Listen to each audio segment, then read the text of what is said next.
밤이 참 깊었네요. 오늘 하루도 각자의 짐을 짊어지고 묵묵히 버텨내셨습니까? 저는 윤집 중입니다.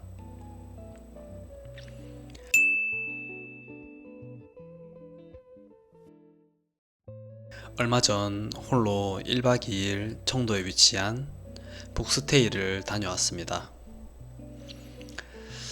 사람들이 많은 일반적인 게스트하우스를 가볼까 하고 여기저기 찾아보다 북스테이를 알게 됐어요. 저에게는 엄청나게 매력적이었습니다. 하고 싶었던 독서를 마음껏 할 수 있다는 생각에 지체 없이 예약을 했죠.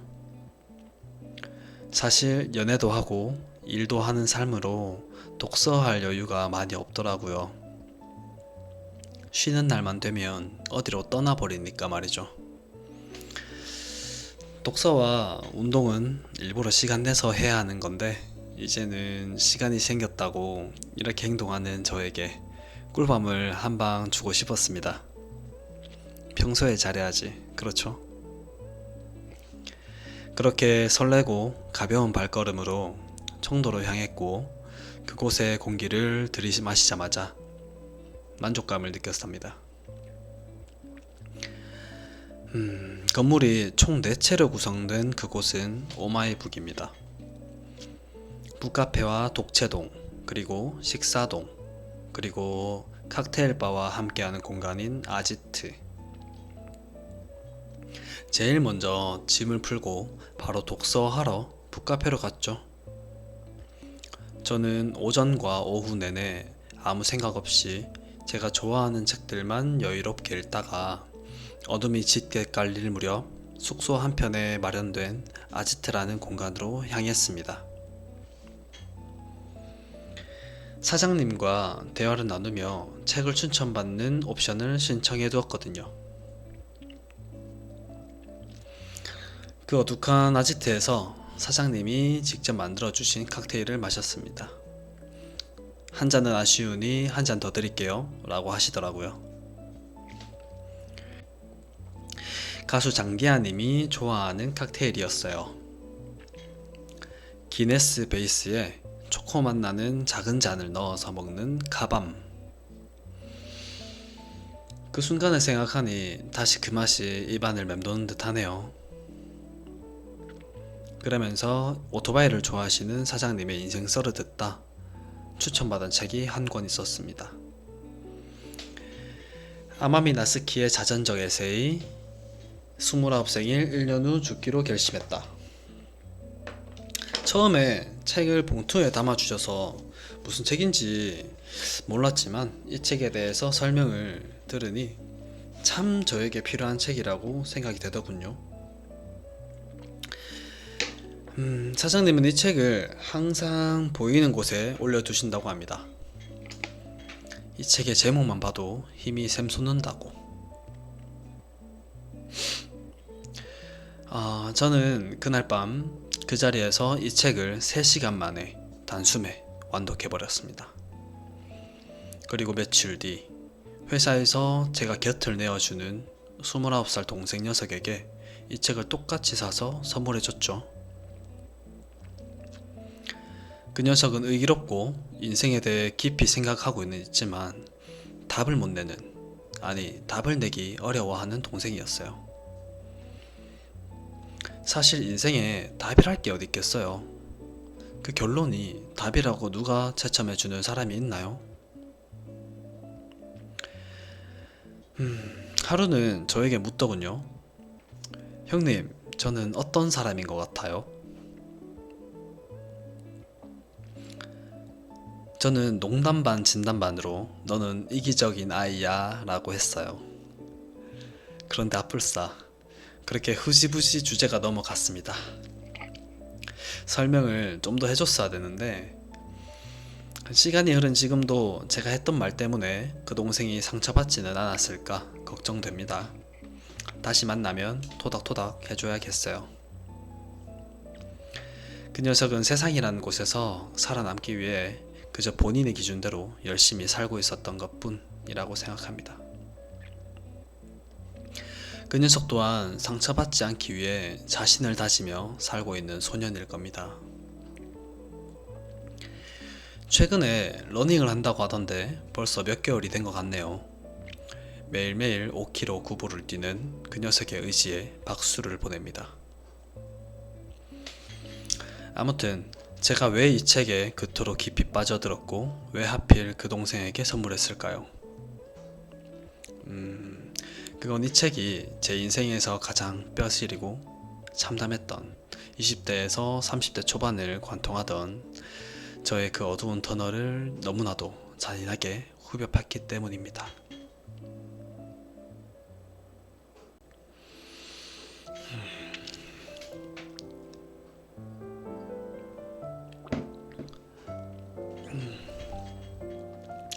이 책의 주인공은 29 생일날 혼자 좁은 방 안에서 3,000원짜리 조각 케이크를 먹다 바닥에 떨어진 딸기를 주워 먹으며 오열합니다.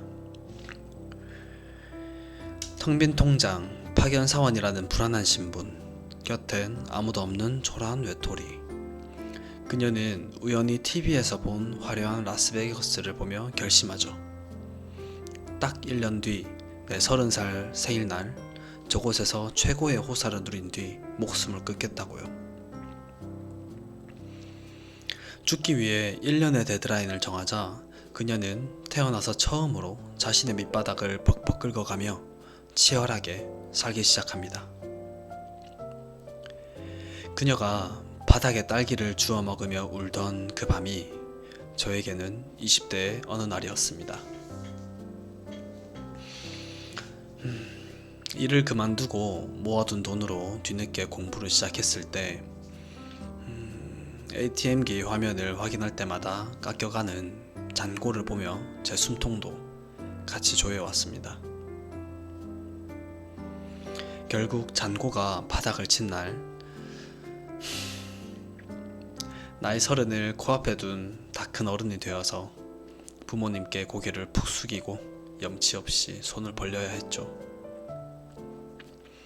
밥 한 끼를 먹을 때도 이거 먹으면 내일 차비는 어떡하지 걱정해야 했고, 친구들의 경조사는 언감생심, 꿈도 꿀 수 없었습니다. 그 짓눌린 감정이 기어코 터져버린 날이 있었습니다. 다른 일을 배워보겠다고 타 지역으로 내려가 생고생을 하던 무렵, 교육이 끝나가던 어느 밤 멘토 형님과 동생들이 빙 둘러앉아 술을 마시는데 알코올이 들어가니 그동안 꾹꾹 눌러 담아왔던 서러움이 한꺼번에 툭 터지듯 밀려오더군요.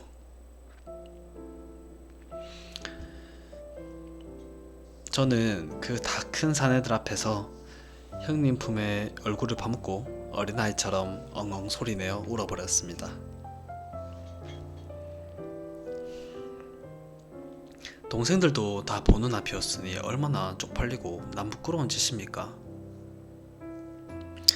그런데 체면이고 뭐고 그냥 살기 위해 숨을 토해내야만 했습니다. 그만큼 그때 저는 감당하기에 너무나 무겁고 버거웠거든요. 형님, 저에게 품을 내주셔서 감사합니다. 묵묵히 참아왔던 그 마음을 안아주셔서 감사드립니다.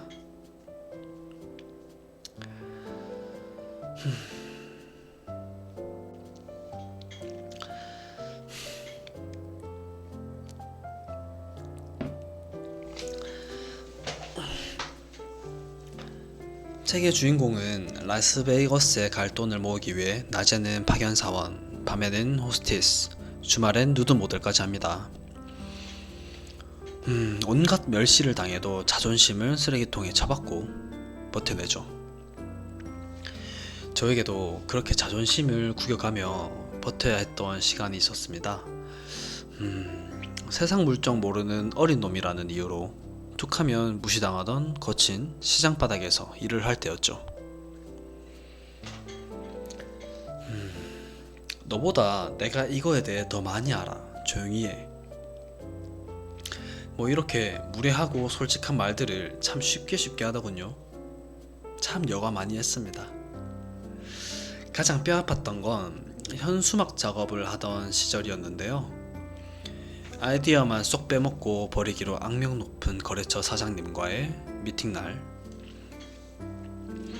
기획을 뺏기지 않으려고 꼿꼿하게 방어를 했는데 갑자기 그 사장님이 불같이 화를 내며 소리를 지르더군요.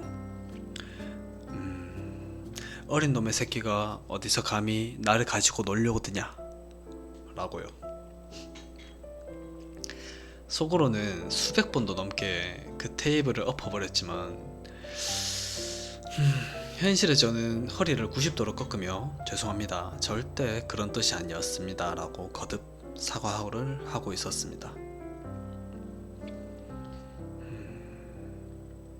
사람을 부드럽게 설득할 해안도, 제 권리를 당당하게 지킬 힘도 부족했던 저의 무능력이 제 자존심의 멱살을 잡고 바닥에 납작 엎드리게 만든 겁니다.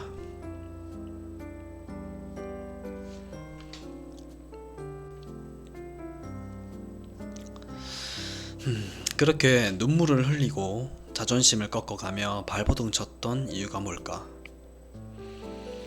저는 그저 남들처럼 평범하게 살고 싶었습니다. 내 밥벌이 내가 하고 떳떳하게 살아가는 그 평범함, 그 당연한 걸 쟁취하기가 너무 힘들어서 30대 됐을 때는 급기야 경기도 평택 공장에 일을 하러 가겠다고 산업보건안전교육까지 이수했었죠. 하지만 공장 문턱을 밟기 전 안전교육장에 멍하니 앉아있는데 번쩍 정신이 들더군요.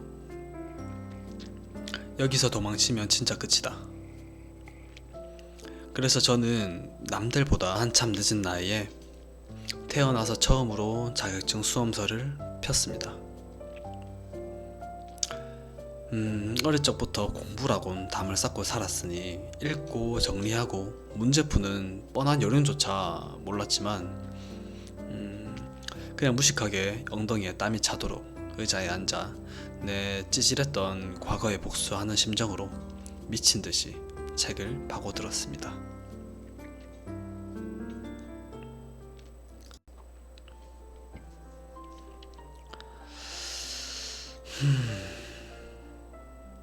그리고 마침내 치렀던 시험 당일, 주인공이 30살 생일날 라스베이거스 카지노에서 전 재산을 걸고 게임을 하며 살아있다는 엄청난 희열을 느꼈듯 저 역시 답안지를 내고 돌아서는 순간 본능적으로 직감했습니다. 아, 합격이다.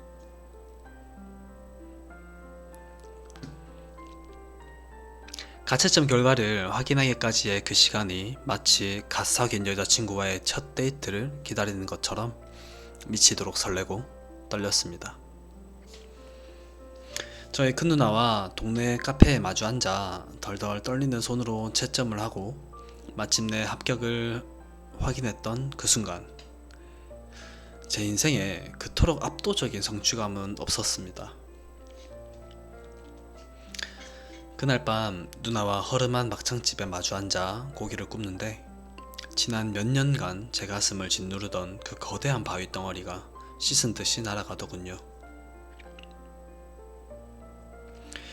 노릇하게 익어가는 막창 냄새와 잔이 부딪히는 소리. 우리 누나는 저에게 고생했다, 역시 내 동생, 하면 하네. 어린 시절부터 반장의 반장, 그리고 또 반장만 하던 엘리트 누나가 그런 칭찬을 해주니 세상을 다 가진 것만 같았습니다. 주인공에게는 그곳이 화려한 라스베이거스였다면 저에게는 그 소박한 막창집이 제 인생이 결코 쓰레기가 아니라는 걸 증명해낸 화려한 라스베이거스였습니다. 너무 기뻐서 그 집에 있는 술은 제가 다 마셔버릴 기세로 미친듯이 달렸던 그 밤의 공기가 지금도 생생합니다.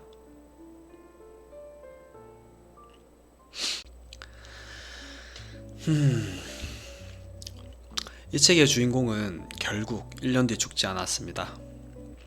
죽을 각오로 부딪혔던 그 치명적인 시간이 그녀에게 다시 살아갈 지독한 생명력을 불어넣어 주었으니까요. 제가 이 책을 29살 동생 녀석에게 선물했던 건 그 녀석 역시 지금 제가 겪었던 그 지독한 성장통의 한가운데를 걷고 있을 거란 걸 알기 때문입니다. 다른 누구보다 눈빛이 살아있는 그 녀석을 보면 말없이 응원해주는 누군가가 있다고, 힘내라고 전해주고 싶네요. 언젠가는 너만의 알을 깨뜨리고 나올 것이라고요. 오늘 밤 통장 잔고를 보며 남몰래 한숨을 쉬거나 누군가의 모진 폭언에 고개를 숙이고 돌아와 뜬 눈으로 밤을 새우고 계신 분들이 있다면 이 말씀을 꼭 드리고 싶습니다. 여러분이 오늘 바닥에 딸기를 주워 먹는 심정으로 꾹 참아낸 그 비참한 하루가 언젠가 당신의 라스베이거스에서, 당신의 막창집에서 터뜨릴 가장 짜릿한 축복의 빗걸음이 될 겁니다. 저의 목표 역시 여전히 현재 진행형입니다. 평범해지기 위해, 그리고 힘차게 웃어보기 위해 내일도 묵묵히 저만의 인생을 걸어보려 합니다. 오늘 하루도 평범함을 쟁취하느라 정말 고생 많으셨습니다. 편안한 밤 되세요. 저는 윤지충이었습니다.